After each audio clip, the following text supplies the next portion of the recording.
नमस्कार, मैं हूं आपके साथ नेहा मेहता और आप देख रहे हैं हमारा खास कार्यक्रम मातृभूमि, जिसमें आज हम आपको सुनाएंगे सम्राट अशोक की गौरव गाथा, जिन्होंने शास्त्रों को त्याग कर दिलों को जीता था। इतिहास में हजारों राजाओं का जिक्र है, हर एक ने अपने हिसाब से कई बड़े और बेहतर काम किए हैं। हालांकि एक राजा ऐसा है जिसका नाम अलग से ही चमकता है और वह है महान सम्राट अशोक का। शुरू में एक क्रूर राजा के तौर पर पहचान बनाने वाले अशोक ने शास्त्रों को त्याग कर दिलों को जीतना शुरू कर दिया। यही कारण है कि आज भी इतिहास में महान सम्राट अशोक का नाम अमर है। सम्राट अशोक ने दक्षिण एशिया के सबसे बड़े और सबसे शक्तिशाली साम्राज्यों में से एक पर शासन किया। उन्होंने विश्व के इतिहास में सबसे अनुकरणीय शासकों में से एक के तौर पर याद किया जाता है। उन्होंने भौगोलिक तौर पर अपने क्षेत्र का विस्तार तो किया ही साथ पूरे विश्व को सहिष्णुता का संदेश भी दिया।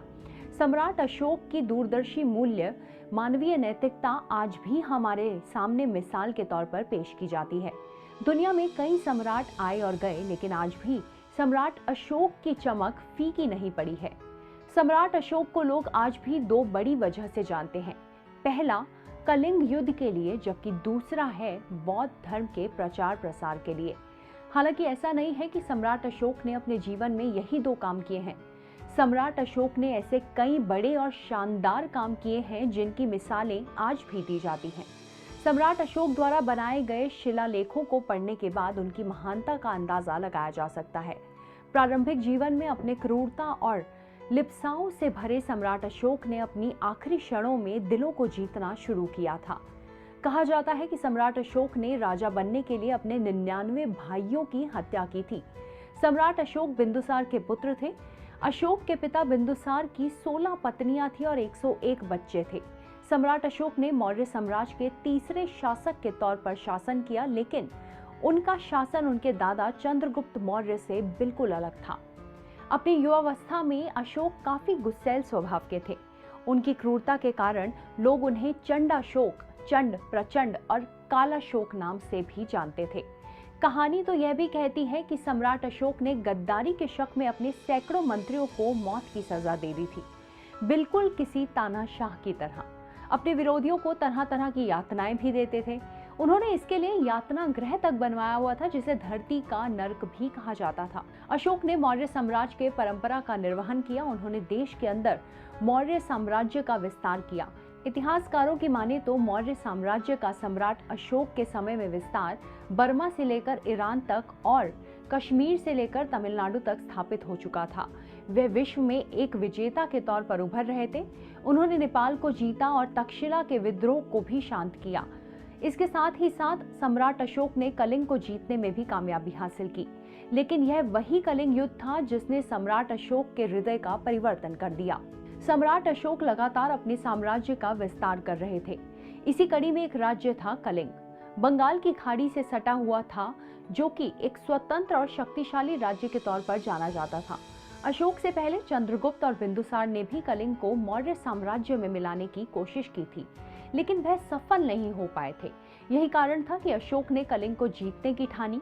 कलिंग युद्ध में खून पानी की तरह बहा। कलिंग की सेना ने भी सम्राट अशोक को बेहतरीन चुनौती दी, लेकिन आखिरकार जंग में विजयी अशोक हुए।